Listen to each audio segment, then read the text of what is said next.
Hey everybody, this is going to be a quick video wrapping up the Alabama-Kentucky game that just ended.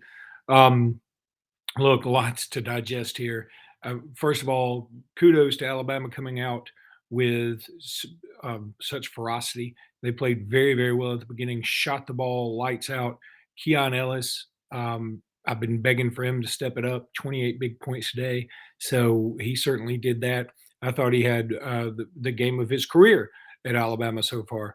Also, should say I'm a little apologetic for being so disheveled, but I'm in the middle of moving out of my house and trying to watch a game and trying to do this video. So bear with me just a minute. Anywho, Jimmy's not able to join me right now, but I wanted to do a quick video about this. Look, uh, Kentucky's a really good team. Unfortunately, for them, they also were missing their two starting guards, which Alabama took advantage of early in the game, and could not continue.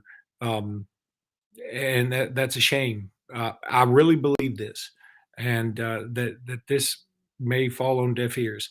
But I believe that the game really turned around when there was no technical called on John Calipari for literally Eskimo kissing um, whatever official it was. I don't even care what official it was. You should not be able to do that. You should not be able to go nose to nose or tongue to tongue with an official. That's just disgusting, and it's a shame because meanwhile Darius Miles, yeah, he did hit the guy in the face. He slapped him mildly. It was not a slap. It was more of a slight touch.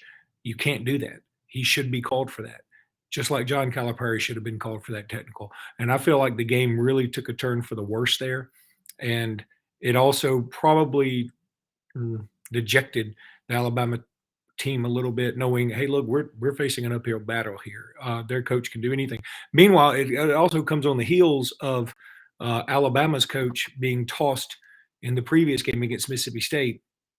Now, I think Nate Oates tried his best to get tossed in that game, so maybe that's not a very fair comparison.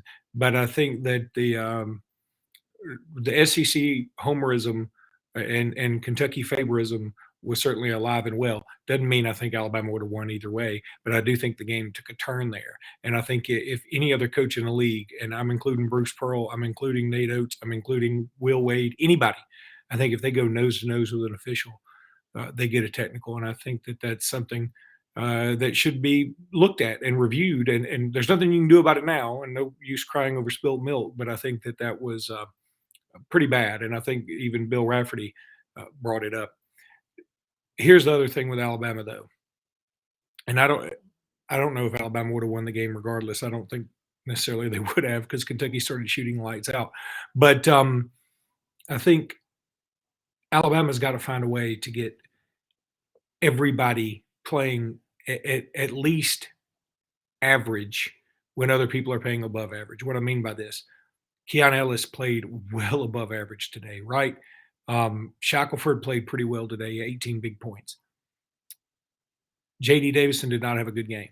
And he ended up, I'm going to check the stats here really quickly, what he ended up with. He ended up with 6 points, 2 of 7 from the field, 0 for 2 from 3. His 3-pointers were open too. He's got to hit those. He did have 7 rebounds and 5 assists. I'm a little shocked by that as I'm just looking at the stats. But he seemed to have very ill-timed turnovers. Now, you never want a turnover, so I guess they're all ill-timed.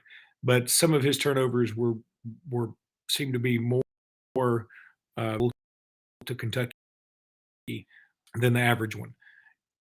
JD did not have his best game. Again, willing to live with that because JD's a true freshman, and that's fine. But Quinterly, again, he showed out this last game. This game, 0 of 4 from beyond the arc, 3 of 10 from field goal range, and no trips to the foul line. I think part of that is because he just wasn't getting the calls when he did drive. 3 assists. We need more assists out of him. 6 points. Just 1 turnover. I guess that's a positive. Alabama only had 9 turnovers total, which seems a little bit shocking because it sure felt like it was more than that.